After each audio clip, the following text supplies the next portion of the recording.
നമസ്കാരം. തമിഴകത്തിന് ഇനി പുത്തൻ താരം, പുത്തൻ ഭരണം. തമിഴ്നാടൻ ദളപതി ഇനി തമിഴ്നാടിന്റെ മുഖ്യമന്ത്രി. ചെന്നൈ ജവഹർലാൽ നെഹ്റു സ്റ്റേഡിയത്തിൽ നടന്ന പ്രൗഢഗംഭീരമായ ചടങ്ങിൽ തമിഴക മെട്രിക് കഴകം അധ്യക്ഷൻ സി ജോസഫ് വിജയ് സത്യപ്രതിജ്ഞ ചെയ്ത് അധികാരമേറ്റു. ആരാധകരെയും അണികളെയും ആവേശത്തിന്റെ കൊടുമുടിയിലേറ്റിയാണ് വിജയുടെ രാഷ്ട്രീയ പ്രവേശനം. തന്റെ സിനിമകളിലെ പഞ്ച് ഡയലോഗുകളെ അനുസ്മരിപ്പിക്കും വിധം ആത്മവിശ്വാസത്തോടെയായിരുന്നു വിജയ് സത്യവാചകം ചൊല്ലിയത്. സി ജോസഫ് വിജയ് എന്ന ഞാൻ എന്ന് പേപ്പറിൽ നോക്കാതെ ആരംഭിച്ച് ആണ്ടവൻ മീതെ ആണയിട്ടായിരുന്നു സത്യപ്രതിജ്ഞ. ഗവർണർ രാജേന്ദ്ര ആർലേക്കർ സത്യവാചകം ചൊല്ലിക്കൊടുത്തു.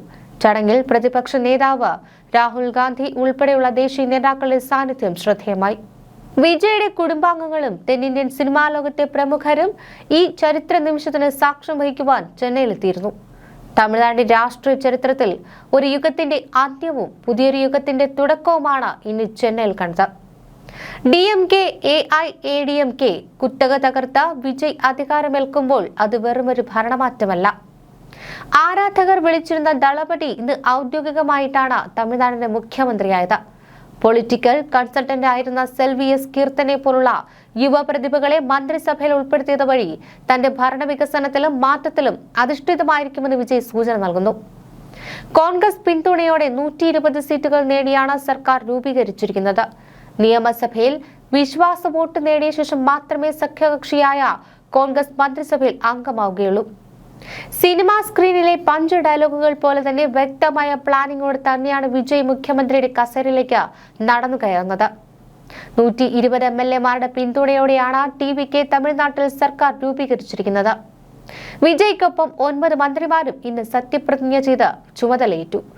എന്നാൽ നിലവിൽ പുറത്തിറക്കിയ മന്ത്രിമാരുടെ പട്ടികയിൽ കോൺഗ്രസ് പ്രതിനിധികളെ ഉൾപ്പെടുത്തിയിരുന്നില്ല.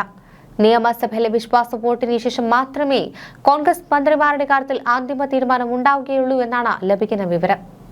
പുതിയ മന്ത്രിസഭയിലെ ഏറ്റവും വലിയ പ്രത്യേകത യുവത്വത്തിന് നൽകിയുള്ള പ്രാധാന്യമാണ്. ശിവകാശിയിൽ നിന്നുള്ള MLA ആയ 29-കാരി സെൽവി എസ് കീർത്തനെയാണ് പുതിയ മന്ത്രിസഭയിലെ ഏക വനിതാ സാന്നിധ്യം. തമിഴ്നാട് ചരിത്രത്തിലെ തന്നെ ഏറ്റവും പ്രായം കുറഞ്ഞ മന്ത്രി എന്ന നേട്ടം ഇതോടെ കീർത്തന സ്വന്തമാക്കി. മുൻപ് പൊളിറ്റിക്കൽ കൺസൾട്ടന്റായി പ്രവർത്തിച്ചിരുന്ന കീർത്തന TVKയുടെയും ഏറ്റവും പ്രായം കുറഞ്ഞ വനിതാ പ്രതിനിധിയാണ്. തമിഴ്നാട് നിയമസഭയിൽ 118 എന്ന ഭൂരിപക്ഷം മറികടക്കാൻ കഴിഞ്ഞ 5 ദിവസങ്ങളിലായി 4 തവണ വിജയ് ഗവർണറുമായി കൂടിക്കാഴ്ച നടത്തിയിരുന്നു.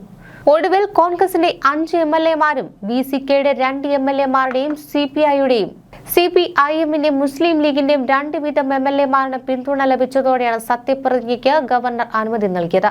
മുൻ മുഖ്യമന്ത്രിമാരായ MGR-മായും ജയലളിതയുമായും പതിറ്റാണ്ടുകളായി അടുത്ത് പ്രവർത്തിച്ചിട്ടുള്ള മുതിർന്ന നേതാവ് KA സെങ്കോട്ടയ്യൻ TVK മന്ത്രിസഭയിലെ പ്രമുഖരിൽ ഒരാളാണ്.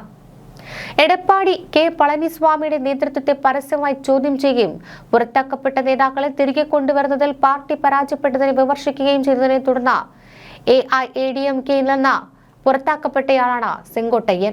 വിജയുടെ വിശ്വസ്തരിൽ ഒരാളും പാർട്ടിയുടെ പ്രധാന ഭാഗവുമായ ആദവ് അർജുനനാണ് മറ്റൊരു മന്ത്രി. ചെന്നൈയിലെ വില്ലിവാക്കം മണ്ഡലത്തിൽ നിന്ന് വിജയിച്ച അർജുന TVKയുടെ സംഘടനാ ആസൂത്രണത്തിൽ പ്രധാന പങ്ക് വഹിച്ചിട്ടുണ്ട്.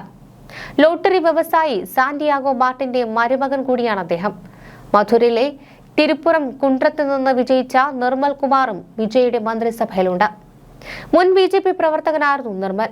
ചെന്നൈയിലെ T നഗർ നിയോജക മണ്ഡലത്തിൽ നിന്ന് വിജയിച്ച TVK general secretary Anand, cinema പ്രവർത്തകൻ രാജ്മോഹൻ, ദണ്ഡ ഡോക്ടറിൽ നിന്ന് രാഷ്ട്രീയക്കാരനായി മാറിയ ഡോക്ടർ TK പ്രഭു, തിരുച്ചെങ്കോട്ടിൽ നിന്ന് വിജയിച്ച ഡോക്ടർ അരുൺ രാജ്, ചെന്നൈയിലെ മൈലപ്പൂരിൽ നിന്ന് വിജയിച്ച P വെങ്കിട്ടരാമണൻ, മന്ത്രിസഭയിലെ ഏറ്റവും പ്രായം കുറഞ്ഞ മുഖം വിരുദനഗർ ജില്ലയിൽ നിന്ന് വിജയിച്ച കീർത്തന എന്നിവരും വിജയ്ക്കൊപ്പം ഇന്ന് സത്യപ്രതിജ്ഞ ചെയ്തു.